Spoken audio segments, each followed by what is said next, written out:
Um bom dia a todos. Bom dia. Que bom que você chegou até aqui. Que bom que você está muito bem acomodado. Assim eu espero. Que alegria receber vocês. Procurem os seus lugares, assentem. Acalmem agora o coração. Esse é o momento da gente entrar aqui, não só no teatro, né? Aqui na sala do cinema, na sala 6 do Cinemark, mas a gente entrar na presença de Deus, né? Obrigado mais uma vez pela sua presença.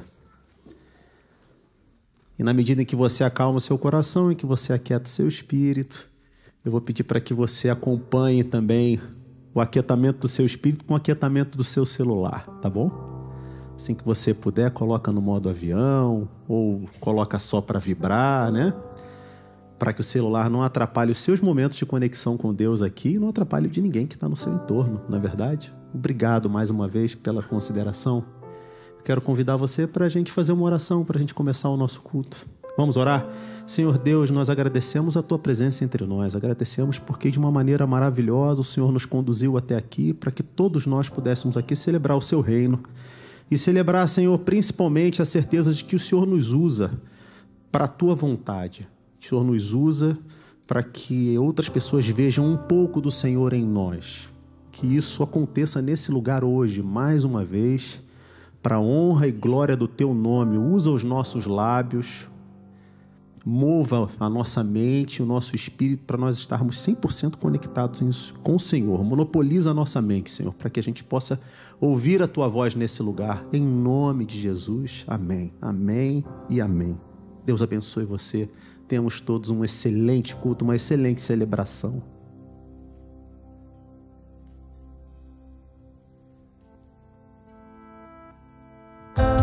Que os meus olhos não conseguem ver e a minha mente não consegue alcançar. É isso que o Senhor tem preparado para mim e para você, até o dia em que o veremos face a face.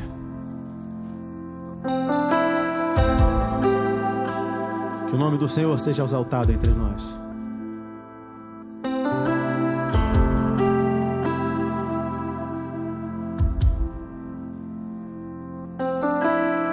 O que meus olhos não conseguem ver e minha mente não pode alcançar, eis a promessa que Ele me fez, mas ainda não cumpriu. Ele é o Deus que vê cada lágrima, e cada lágrima que eu verter,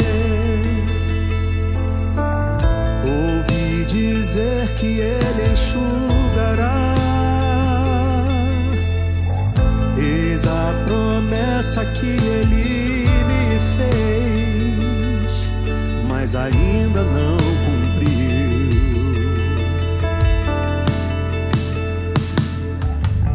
Quantas vezes me acusaram de insensatez, às vezes penso que é loucura persistir e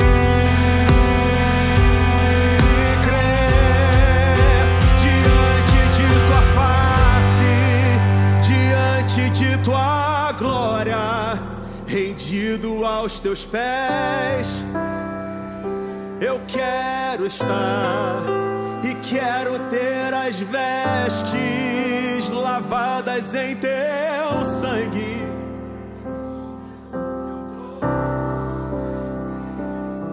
É o meu e o seu lugar. Faça tudo novo, faça tudo novo, faça tudo. E Ele faz tudo novo. Mais uma vez, faça tudo novo, tudo novo, faça tudo. E seguimos cantando, que meus olhos não podem ver. O que meus olhos não conseguem ver e minha mente não pode alcançar, eis a promessa que Ele me fez, mas ainda não.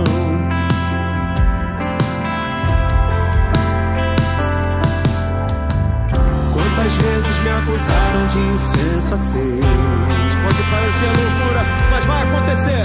Às vezes penso que é loucura persistir, e crer diante de tua face, diante de tua glória.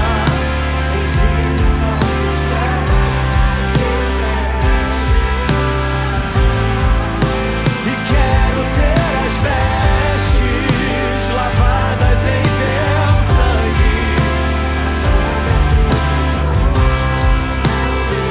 e o seu lugar tudo novo. Faça tudo novo, faça tudo novo, faça tudo. E Ele faz na minha, na sua vida. Faça tudo novo, faça tudo novo. Diante dele, diante de tua face, diante de tua glória, rendido aos teus pés. E quero ter as vestes lavadas em teu sangue. A sombra do teu trono é o meu e o seu lugar. E faça tudo novo,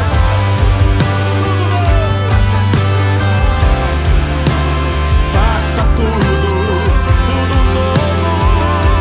E Ele faz, faça tudo novo, e faça tudo novo, faça tudo. Ele é digno, e digno é o Cordeiro, digno é o Cordeiro, digno é o Cordeiro. É o Cordeiro que fez e faz novas todas as coisas.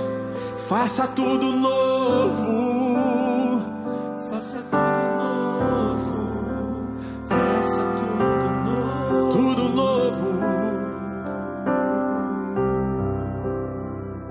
faça tudo novo, faça tudo novo, faça tudo novo.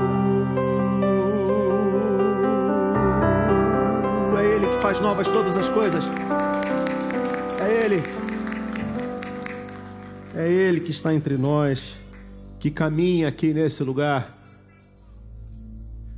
e que faz uma obra na minha e na sua vida. Nós precisamos clamar todos os dias em nossas vidas para que Ele continue fazendo essa obra para além desse lugar, para além desse culto, para além dessa celebração.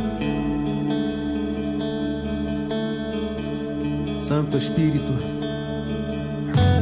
venha e faça uma obra na nossa vida, porque não há nada igual, nada melhor do que estarmos todos em Sua presença.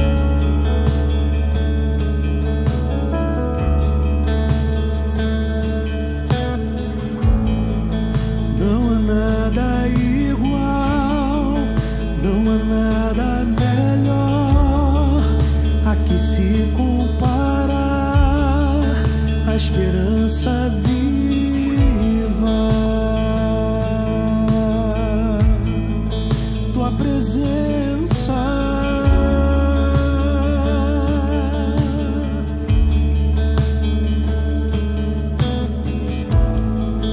Eu provei e vi o mais doce amor que liberta o meu ser e a vergonha desfaz. Tua presença.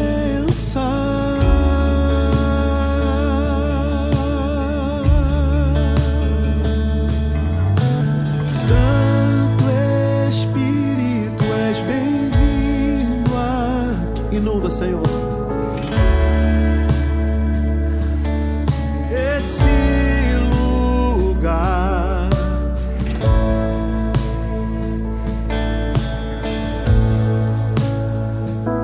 Sermos irmãos, Senhor.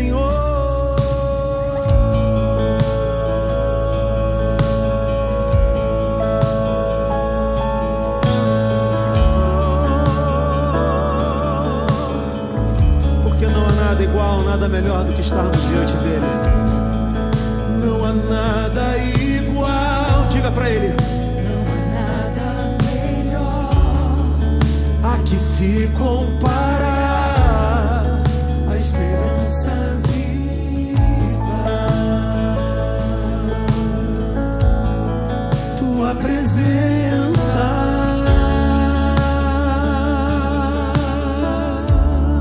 Diante dele, você pode declarar isso.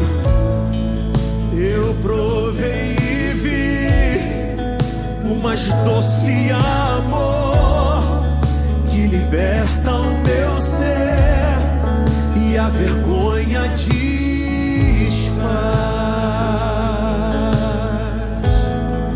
Tua presença.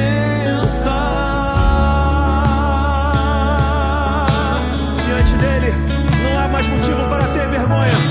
Santo Espírito, és bem-vindo, bem-vindo aqui.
Vamos provar quão real é tua presença. Vamos provar tua glória e bondade. Vamos provar quão real é tua presença. Vamos provar tua glória e bondade. Vamos provar quão real é tua presença. Vamos provar tua glória e tua bondade. Vamos provar quão real é tua presença. Vamos provar tua glória e bondade.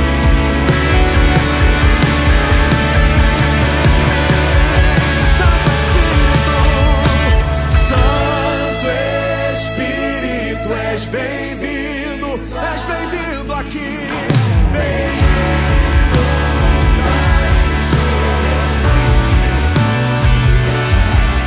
É o desejo do meu coração sermos inundados.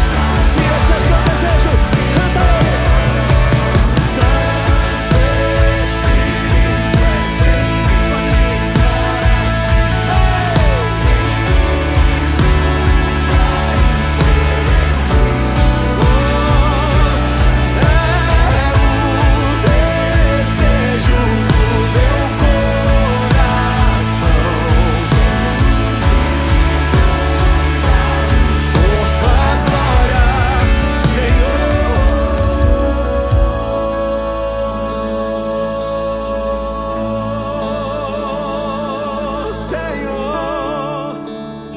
Esse é o desejo do seu coração. Você pode diante dele dizer: Santo Espírito, és bem-vindo aqui. Num dar encher é o meu desejo. desejo, é o desejo do meu coração, sermos inundados por tua glória, Senhor.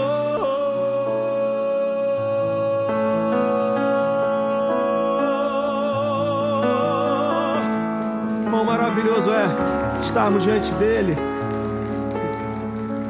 Que isso desperte em nosso coração sempre, sempre, sempre o desejo da mudança, o desejo de sermos transformados por ele.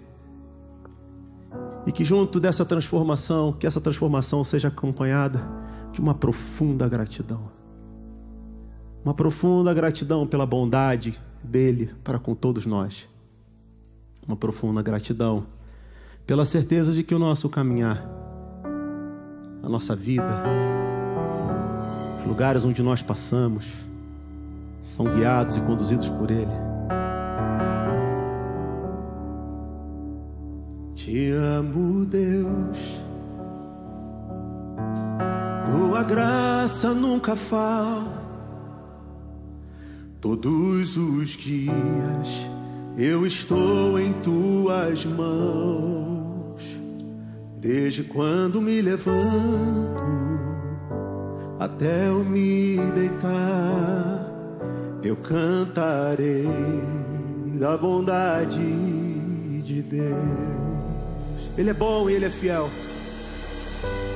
És fiel em todo tempo. Em todo tempo tu és tão, tão bom. Com todo fôlego que tenho, eu cantarei da bondade de Deus.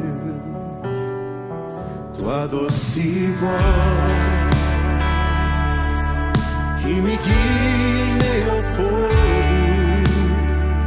na escuridão, tua presença me conforta. E eu sei que és meu Pai e que amigo és. Eu vivo na bondade de Deus.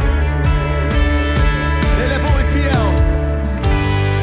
És fiel em todo tempo, em todo tempo, em todo tempo tu és tão, tão bom, tão bom. Todo fôlego que tenho,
Ele é bom e fiel. Você crê nisso?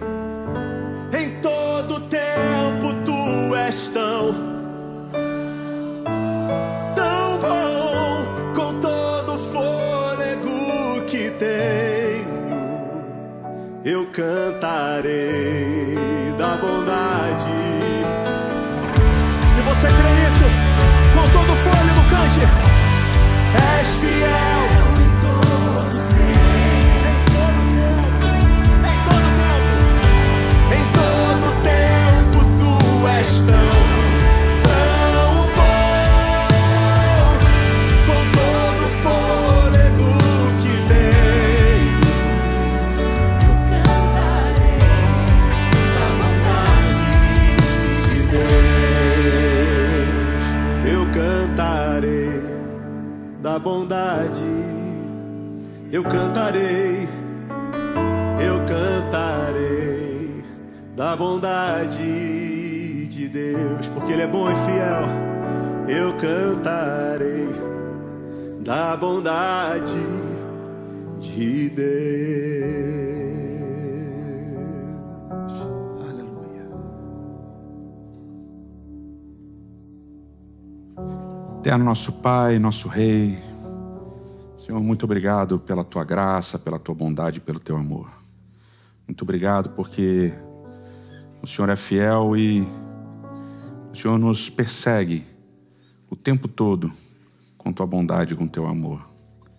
Te agradecemos por isso e te pedimos a Tua presença através do Teu Santo Espírito, em nome de Cristo Jesus. Amém, Senhor. Amém. Amém. Podem se assentar.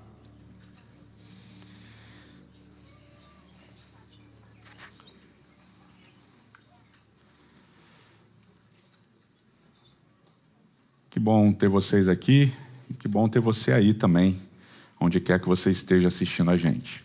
Bom, a gente está na série Jesus para Todos, não apenas para cristãos, onde nós vamos trabalhar, estamos trabalhando já, porque começou semana passada, alguns temas importantes dos ensinos de Jesus e que vão além da ideia de fé, né? Eles têm a ver com o comportamento de uma maneira geral. Eles têm a ver com a nossa posição em relação a um monte de coisas que nos cercam. Ele é baseado livremente num livro da M. Jill Levine, que é uma judia, e que se especializou em Novo Testamento. Então, ela escreve o livro falando sobre coisas que ela aprendeu também com Jesus, sendo uma mulher judia. Bom, eu disse há 15 dias atrás que eu não gostava de falar de dinheiro e, infelizmente, eu vou ter que falar de dinheiro de novo, né? Na hora de dividir as séries, eu não me atentei a isso. Então, há 15 dias atrás, a gente falou sobre dízimos e ofertas, e hoje eu vou falar sobre questões financeiras. Vamos falar sobre a ideia que Jesus apresenta, os ensinos que ele traz, justamente sobre o uso do dinheiro. E quando a gente começa a falar sobre dinheiro, sobre economia, a gente precisa pensar algumas coisas e ajustar um pouco o que eu chamo de lente, as nossas lentes, né? A gente não pode ler o que Jesus está ensinando a partir das lentes que a gente tem agora, hoje. Então, já de cara, a gente precisa entender que Jesus não está falando de capitalismo, socialismo, comunismo, liberalismo. Ele não está falando de teoria econômica, ele não está falando de macroeconomia, ele não está falando de tarifaço, ele não está falando de imposto de renda. Vocês estão entendendo, né? Ele não está falando de CLT, ele não está falando de PJ, ele não está falando de nada disso daí, escala 6x1, 5x2, 7x0. Não é isso que Jesus está ensinando. Infelizmente, a gente começa a ler as coisas de Jesus e a gente joga essas percepções sobre o que o texto está dizendo, como se Jesus estivesse trabalhando o que está acontecendo agora. Ele não está. Ele está trabalhando o que está acontecendo naquela época, naquele contexto, e óbvio que a partir do que ele trabalha naquela época, naquele contexto, a gente tem ensinamentos e lições importantes para a gente colocar em prática na nossa jornada, tá? E aí é importante a gente calibrar também algumas coisas, né? A gente tem uma tendência meio que, não sei se natural, se herdada, não sei o que é, mas a gente tem uma tendência a supervalorizar ou colocar assim, a pobreza num lugar mais alto na estante, né? A gente romantiza a pobreza, né? E a gente pega alguns textos de Jesus e a gente coloca, não, bem-aventurado o pobre, né? Em Lucas fala, em capítulo 6, bem-aventurado pobre. A gente fala, puxa, ser pobre é bonito. E aí você tem o São Francisco de Assis, e não, é bom largar tudo, se despedir de tudo, e ir para as montanhas e viver de ar e de luz e dos peixinhos do rio e tal. Não, é desapegar. É bom, né? A gente também tem uma tendência a demonizar a riqueza. Não, o rico, ele necessariamente é um indivíduo que se apropriou de alguma coisa ou que explorou alguém, etc. e tal. A gente tende a colocar esses rótulos e essas categorias meio que de maneira definitiva. E, recentemente, infelizmente, a gente também tem a tendência de valorizar demais a riqueza dentro do evangelho, né? Dentro do cristianismo. Como se o indivíduo ser rico e ser próspero e ser bem-sucedido fosse um sinal de que Deus o abençoou, de que Deus cuidou dele, de que ele está fazendo alguma coisa muito certa. E aí as pessoas começam a dizer assim, não, você tem que ser rico, você tem que almejar dinheiro. E aí começam, não sei como, porque é um negócio que até hoje me assusta, você começa a dizer que a Bíblia fala isso. Né? Que dinheiro é bom e que tem que ir atrás de dinheiro, que tem que ser rico, e isso é sinal de prosperidade. Quando a gente vê na Bíblia não acontecendo isso, essa supervalorização do dinheiro. Né? E aí você tem também essa ideia da teologia da prosperidade. Né? Então, se você prospera, é porque Deus derramou bênção sobre você. Enfim, alguma coisa certa você fez. Né? E essa teologia da prosperidade é muito baseada nesse mérito que vem da barganha de eu tive fé, portanto Deus fez, eu dei, portanto Deus me deu. Tem todo esse processo acontecendo. E não é isso que a gente vai falar, não é sobre isso, mas essas lentes que a gente carrega, a gente precisa de alguma maneira entender essas lentes, entender o que a gente pensa sobre dinheiro, entender o que a gente entende sobre economia e não levar isso na hora da leitura do texto bíblico. Para não infectar a maneira como a gente percebe os ensinos de Cristo. Tá? Então, por exemplo, a gente começa com uma parábola extremamente famosa por vários motivos, que é a parábola do jovem rico. Né? Então, você tem sua Bíblia aí, você pode abrir lá em Lucas, no capítulo 18. Então, a partir do verso 18, vai dizer que tinha um homem que tinha posses, era um jovem, e ele, essa história também aparece em Mateus, também aparece em Marcos. E ele diz, bom mestre, o que farei para herdar a vida eterna? E aí vocês lembram que Jesus pergunta, por que você me chama de bom? Bom só tem um, é Deus. Vai lá, guarda os mandamentos, está tudo certo. E esse jovem responde, eu tenho feito tudo isso desde que eu era jovem. Está tudo certo, desde que eu tinha meus 13 anos lá, eu estou fazendo tudo direitinho. E Jesus disse, então uma coisa falta a você. Pega todos os seus bens, vai e dê aos pobres e você terá um tesouro no céu. Depois disso, venha e siga-me. E aí aquele jovem foi embora triste porque ele não conseguia fazer isso. E no Evangelho de Lucas não diz, mas no Evangelho de Marcos, o texto diz que Jesus olhou para aquele jovem com amor. Jesus o amou ao olhar para ele e ver aquela situação que ele estava.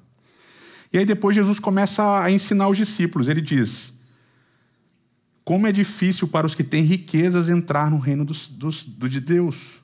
Porque nada é mais difícil do que o rico. É como se um camelo passasse no fundo de uma agulha, ou literalmente no olho de uma agulha, do que um rico entrar no reino dos céus. Aos que ouviram isso, perguntaram, mas quem pode ser salvo então? E Jesus respondeu, o que é impossível para o ser humano é possível para Deus.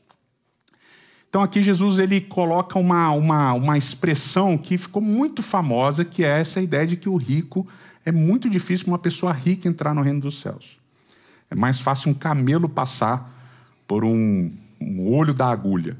E aí a galera vai alegorizar em cima desse olho de agulha. Né? Alguns vão dizer assim, não, isso era uma porta pequena, um portão pequeno que tinha em Jerusalém. E quando a pessoa chegava, ela tinha que descer do camelo para passar por aquele portão. E o camelo, passava, agachado, né? Como é que o camelo vai passar agachado? Enfim. Ah, não, era isso. Ah, não, era uma fresta na muralha, como se fosse não sei o que lá. Não, aqui é agulha mesmo.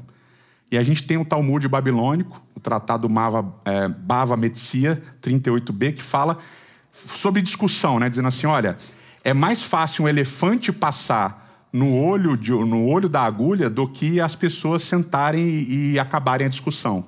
Né? Eu acho isso muito interessante. Ou seja, era uma expressão comum dessa ideia de que É difícil, é impossível, não faz sentido. Tá? E Jesus está dizendo, para um rico entrar no reino dos céus, é impossível. Mas para Deus, tudo é possível. Para Deus, tudo é possível. E aqui a gente tem que ter um pouquinho de leitura, de interpretação e de contexto. Qual foi a pergunta que esse jovem fez para Jesus? A pergunta é, o que eu faço para herdar a vida eterna? Aquele cara, ele estava preocupado com o que ele tinha que fazer. E a frase dele já é uma frase ruim, não é uma pergunta ruim. Se fosse meu aluno, eu ia falar assim, cara, reformula a tua pergunta que está péssima. O que eu preciso fazer para herdar? O que isso supõe? O que pressupõe uma herança? Você nasceu. Você não fez nada. Você nasceu, é isso. Então a pergunta dele é ruim. A pergunta dele pressupõe uma ideia de que ele tem que fazer uma coisa que ele não precisa fazer para ganhar alguma coisa que já era dele por ser filho. Estão entendendo? Então Jesus está respondendo a pergunta daquele cara, naquele contexto. Você quer fazer alguma coisa? Então faz isso. Aí ele fala, não, isso daí eu já faço. Bom, então você quer mesmo? Você quer dificultar a parada? Eu vou dificultar para você então. Você sente que está faltando alguma coisa na tua vida para fazer? Então eu vou te dar uma coisa para você fazer. Vende tudo que você tem. E aí são imperativos, né? Vá, vende, dê tudo aos pobres, você volta e aí você me segue. São 5 imperativos. Você quer fazer? Faz isso. E aquele jovem não conseguia. Esse é o contexto imediato. Jesus está respondendo uma pergunta burra, uma pergunta mal feita, com uma radicalidade intencional. Para aquele cara. Ao mesmo tempo, a gente precisa entender o contexto de Lucas. E Lucas tem um contexto muito interessante. Porque em vários momentos das parábolas de Lucas, por exemplo, Lucas capítulo 12, capítulo 16, Lucas ele fala de homens ricos. E a gente vai ver hoje mais uma parábola, pelo menos, sobre o homem rico. E quando Lucas fala homem rico, o sujeito rico, uma pessoa rica, geralmente tem uma pecha negativa sobre isso. Mas não são todas as pessoas ricas que Lucas coloca essa pecha, o evangelista Lucas. Por exemplo, o pai do filho pródigo. Nós sabemos pela história que ele era um indivíduo rico, mas Lucas não o chama de rico. Era um homem de muitas posses, mas não era um indivíduo, Lucas não chama de rico. A gente tem também um indivíduo que tinha 100 ovelhas na parábola da ovelha perdida, ou seja, era um cara que tinha muito dinheiro para ter 100 ovelhas. Lucas não chama ele de rico. Então, toda vez que você está lendo o Evangelho de Lucas, que você nota a expressão homem rico, você já pode ter certeza que esse homem rico tem um problema. Qual é o problema? Ele é apegado às riquezas dele. Então, a resposta de Jesus não é uma lei, não é alguma coisa que seja definitiva para toda a existência de toda a coletividade que seguia Jesus. Jesus não está dizendo para todos vocês que me seguem, vão, vendam tudo, deem aos pobres e voltem para mim e aí então me sigam. Só que a gente romantizou essa parábola e a gente acha que ela tem que ser aplicada. Esse princípio é para quem é apegado ao dinheiro. Qual é a condenação da parábola? A condenação da parábola é o apego ao dinheiro. É o apego às posses. É o não conseguir abrir mão de alguma coisa. Esse é o princípio que Jesus está ensinando. E esse princípio serve para qualquer pessoa em qualquer época da história. Muitas vezes a gente se apega e a gente tem mais facilidade de se apegar a coisas, a situações específicas de conforto e não conseguir abrir mão daquilo. Esse é o ensino de Cristo para aquele jovem. Tem uma outra parábola que também está em Lucas, mas está lá em Lucas 12. Então você volta um pouquinho. Essa é a parábola do chamado rico tolo. E aí Jesus está no meio de uma discussão, capítulo 12 de Lucas, a partir do verso 13. E lá diz que um homem estava no meio da multidão e ele chega para Jesus com uma pergunta. E ele fala assim, olha, mestre, diga para o meu irmão que ele tem que repartir a herança comigo. E aí, Jesus responde para ele: quem sou eu para falar alguma coisa para o seu irmão, de repartir alguma coisa de bens e de não sei o que lá e tal? Eu não sou juiz, eu não sou o cara que decide essas coisas. E aí Jesus resolve contar uma parábola. E ele diz lá: tinha um homem que tinha um campo, e esse campo produziu em abundância. E ele começou dizendo: não tenho onde armazenar a minha colheita. Até que ele disse: já sei, destruirei os meus celeiros, construirei outros maiores e armazenarei todo o meu produto e todos os meus bens. Então direi à minha alma: você tem em depósito muitos bens para muitos anos. Descansa, coma, bebe e aproveite a vida. Mas Deus lhe disse: louco, esta noite lhe pedirão a sua alma, e o que você tem preparado para quem será? Assim é o que ajunta tesouros para si, mas não é rico com Deus. Então, o indivíduo é rico em posses, mas não é rico com Deus. Então, veja que essa parábola começa com uma pergunta, com um pedido para Jesus interferir numa disputa de bens familiar. E aí, quem já fez inventário, essa história aqui é gatilho. Você fala: cara, disputa de bens e herança, negócio de inventário é treta. Como dizem os advogados, né? Aí você conhece quem é quem na família. Que aí começa a briga. Isso é meu, isso é meu, isso é meu. E é interessante que nessa parábola, em 3 versinhos, que são os 3 versinhos do homem rico falando, você tem uma concentração incrível. São 8 verbos em primeira pessoa e 5 pronomes de primeira pessoa. É meu campo, é minha colheita, é meu celeiro, é meu produto, é minha alma. É tudo dele. E é interessante que o texto começa colocando o campo como sujeito. O campo é o sujeito. Então, o campo produziu uma colheita gigantesca. Não foi o homem rico, foi a natureza. Foi a chuva, foi o sol, foi um monte de coisa. Quem colheu não foi ele, foram os trabalhadores dele. Mas ele é tudo dele. É tudo dele. É o meu campo, minha colheita, é meu e meu. Isso eu vou construir um negócio maior. E aí Deus aparece e fala: louco, né? Essa noite pedirão a tua alma, etc. e tal. É interessante porque diz que um homem pensou para ele mesmo. E na sequência Deus chama ele de louco. E aí tem um salmo, tem 2 salmos na verdade, o 14 e o 53, que fala assim, que o louco pensa consigo mesmo, não a Deus. Então esses mesmos elementos aparecem nesses 2 salmos. Ou seja, a ideia de que esse indivíduo rico, ele é louco, não porque ele é rico, não porque ele quer armazenar melhor o produto dele, mas porque ele acha que tudo é fruto do trabalho dele. Tudo foi ele que conseguiu. O campo produziu, mas ele diz que é dele. Os trabalhadores colheram, mas ele diz que é dele. É tudo dele. É o meu produto, é a minha colheita, é a minha alma, é tudo dele. E ele não reconhece que todas as coisas são bênçãos de Deus. São dádivas de Deus. E ele precisa agradecer. Então essa parábola também não está dizendo que você não pode ampliar sua empresa, que você não pode abrir filial, que você não pode crescer nos seus negócios. Não é isso. Você não pode ter uma ambição de ter mais. Qual é o cerne dessa parábola? O ensinamento que serve para todo mundo. Seja grato. Não é tudo seu. Para você ter o que você tem, muitas coisas tiveram que acontecer. Muitas pessoas estão envolvidas no seu processo de ter o que você tem. Seja grato. Grato pelas pessoas e pelas circunstâncias da sua jornada. E não ache que é tudo derivado de você. Vocês percebem que nessas 2 parábolas que a gente leu, e eu poderia falar várias outras, tem um cerne que é a meritocracia? É a ideia do mérito próprio. O jovem quer fazer alguma coisa para ele conseguir a salvação.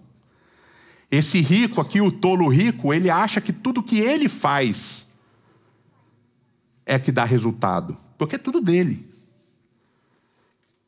Então, o que Jesus está criticando nos 2 casos é essa ideia de que o centro de tudo é você. É o que você faz, é o que você faz que você consegue. Você não leva em conta todas as circunstâncias que estão ao seu redor. E você é o centro do mundo, e você se apega a isso. E a última parábola, que não é uma parábola, é uma história, a gente encontra lá em Lucas, capítulo 21. Essa também é muito famosa, porque é da viúva pobre. Né? E vocês lembram, Jesus e os discípulos estão observando as pessoas ricas colocando as ofertas no gasofilácio, eles colocam lá e são muitas moedas e tudo.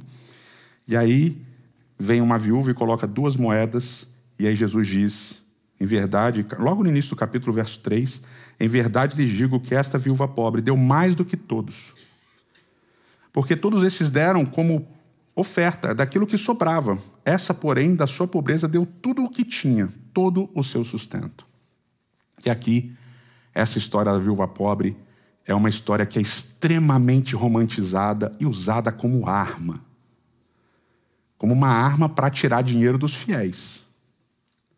Não é verdade? Vocês já ouviram. Se você frequentou alguma igreja na sua vida, você já ouviu essa história da viúva pobre e no final o apelo era... Qual era o apelo? Dê tudo que você tem para Deus. Está aqui o gasofilácio, dê tudo que você tem para Deus, e aí eu vou poder comprar o meu barco, o meu helicóptero, o meu avião, etc. e tal, mas é de Deus. Porque Deus me abençoa, abençoa o meu ministério. Né? Isso é uma brincadeira. Fecha parênteses. Vamos recortar isso, vamos falar, tá vendo? Ele quer um helicóptero. É brincadeira. É uma ironia. Mas aqui a gente tem 2 caminhos aqui. O primeiro caminho é a gente romantizar a viúva pobre. Ai, coitadinha, ela era pobre. Ai, os pobres têm um bom coração. Ai, eles são mais dispostos a ser generosos, eles dão mais, eles são mais propensos a repartir e tal. Mas não é isso. Jesus não está romantizando nem o fato dela ser viúva, nem o fato dela ser pobre. Jesus está contextualizando a oferta dela, a doação dela e a oferta, a doação das outras pessoas. Ele está contextualizando. Ele está dizendo, olha, é o seguinte, não olhem para a quantidade. Porque quando você olha para a quantidade, você é enganado. E você tende a valorizar maiores quantidades do que menores quantidades. Cara, é só você pensar... Eu vou usar uma ilustração maravilhosa para mim, talvez para vocês não seja tão legal. Mas é só você pensar, por exemplo, em uma churrascaria, em uma casa de carnes. Aí você olha o preço da carne de sei lá, vamos botar uma que todo mundo gosta, né? Uma picanha. Uma picanha numa casa aqui, esse prato sem acompanhamento, sei lá, R$150. Casa boa, restaurante bom. Pô, mas eu vou na churrascaria, eu pago 120 e como quanto eu quiser. Churrascaria boa também. Não é verdade? Aí, na minha mente, eu falo assim, cara, a quantidade é bom. Vou na churrascaria. Em vez de comer um pedacinho de picanha, eu vou comer picanha, fraldinha, Denver steak, né, que é o acém e tal. Vou comer um monte de coisa lá, costela e papapá. E a nossa mente, automaticamente, ela tende a valorizar esse negócio da quantidade. A quantidade parece que é mais importante. Jesus está dizendo assim, não se enganem pela quantidade. Porque na abundância, o pouco é nada. Mas na escassez, o nada é tudo. Então, ao invés de olhar em quantidade, olhem o contexto daquilo. E aqui, obviamente, ele está falando de dinheiro. Ele está dizendo assim, não se iludam com muito dinheiro. O muito dinheiro pode significar nada. E isso tem uma dupla faceta. Uma dupla faceta importante. O primeiro, quando a gente dá, e a gente olha para a nossa doação, a gente olha assim, caramba, estou mandando bem. Só que no seu contexto, aquilo que você acha que está mandando bem, que é mais do que todo mundo, não é nada, porque você tem muito. Mas você está apegado, você não consegue abrir mão. Não, estou dando isso daqui já é demais. E aí vem aquela também, né? Aquele negócio da caridade, né? Que eu acho fenomenal, que a pessoa, sei lá, vai dar para um morador assim de rua, ou para alguém que pede no sinal, ou dá R$20. Aí o cara sai dirigindo um carro que custou 1 milhão, pensando, pô, mando bem, né? Eu dou R$20 para os caras da rua. Pô, ele vai comer hoje. Tomara que não compre drogas. Que eu estou dando R$20, tomara que ele coma direito aí. Como se aqueles R$20 fosse resolver o problema daquele indivíduo e você sai se sentindo bem no seu carro de 1 milhão, 500 mil, 250 mil, sei lá. Aqueles R$20 não é nada para você. Mas você está se sentindo bem. E Jesus está criticando exatamente isso. Toda questão financeira tem um contexto. Não se apartem do contexto, tanto ao dar, quanto ao olhar aqueles que dão. Então entendam o ensino de Jesus. O ensino de Jesus sobre dinheiro, ele está sobre alguns pilares. O primeiro deles não é iminentemente pecaminoso, essencialmente pecaminoso ser rico. E não é um sinal de fraqueza, de falta de garra, de falta de vontade você ser pobre. Existem circunstâncias. Essa mulher perdeu o marido, perdeu a fonte de renda, ela não tinha outra maneira como viver a vida, ela ganhava pouco, ela vivia das esmolas dos outros. E esse é um ensino de Jesus que perspassa todas as suas histórias. Não é pecado essencialmente ser rico e também não é sinal de afastamento de Deus ser pobre. A questão é que você não pode ter dois senhores na sua vida, e vocês conhecem esse texto. Nós não podemos servir a dois senhores, a Deus e a Mamon. Vocês conhecem esse texto. Você não pode ter dois senhores, você pode ter um senhor. Você não pode servir a Deus e ao dinheiro, mas você pode servir a Deus com o dinheiro. Como? Seja justo, seja ético, seja honesto. Agradeça pelo que você ganha, pelo que você recebe. Seja grato. E lembre-se de que o que você tem não tem única e exclusivamente a ver com você, mas tem a ver com todo um contexto que te cerca, inclusive as bênçãos de Deus. Seja grato. E lembre-se que cada um de nós tem um contexto. Os que têm mais e os que têm menos. E não é porque tem mais ou que tem menos que são abençoados ou amaldiçoados por Deus. Mas em tudo somos chamados a dar graças. A gratidão é a essência do relacionamento que a gente tem que ter com o dinheiro. E o contexto é um pilar importante dos julgamentos entre nós.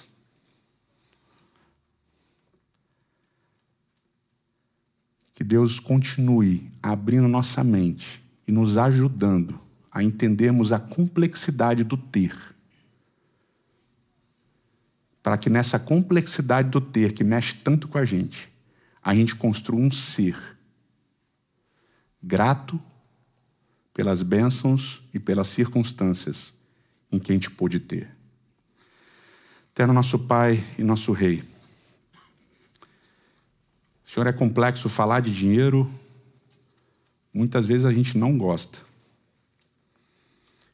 Mas que a gente, ao lidar com dinheiro, possamos, todos nós, aprendermos ensinamentos valiosos de Cristo.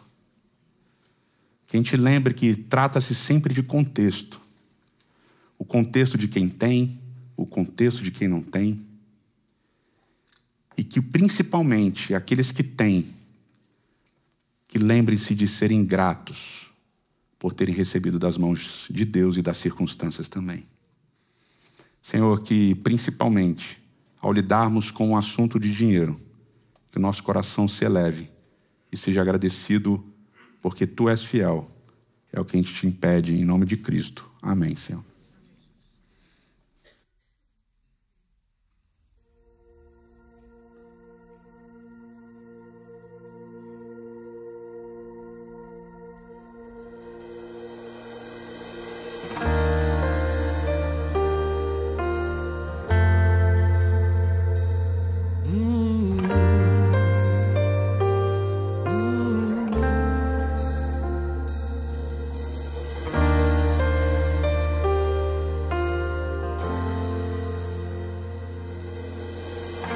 Estou preparando um caminho, endireitando as veredas e cada vez mais diminuindo, porque importa é que ele cresça. E nele o meu prazer está, Eu não sou digno de desatar as suas sandálias. E nele a minha vida está. Eu caminho com a certeza de que ele virá. E é ele, por ele que eu estou gastando a minha vida, perdendo tudo por amor e com alegria, dono dos meus dias. Estou preparando um caminho, endireitando as veredas e cada vez mais diminuindo. O que importa é que ele cresça e nele o meu prazer está. Eu não sou digno de desatar as suas sandálias.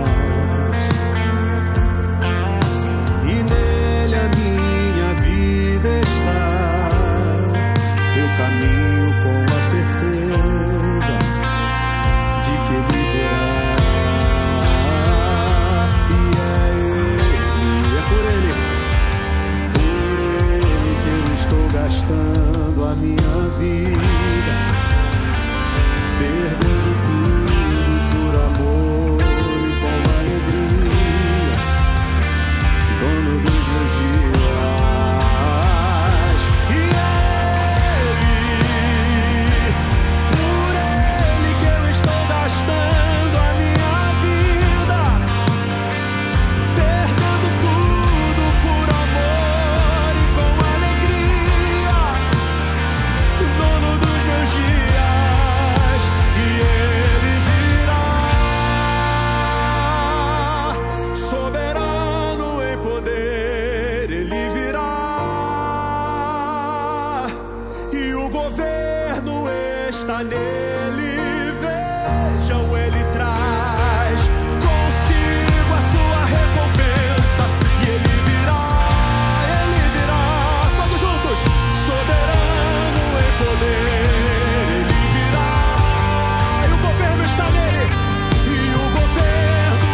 Que o Senhor te abençoe e te guarde. Que o Senhor faça brilhar o seu rosto sobre ti e tenha misericórdia de ti. Que o Senhor sobre ti levante seu rosto e te dê a paz. Valeu, um abraço, até semana que vem.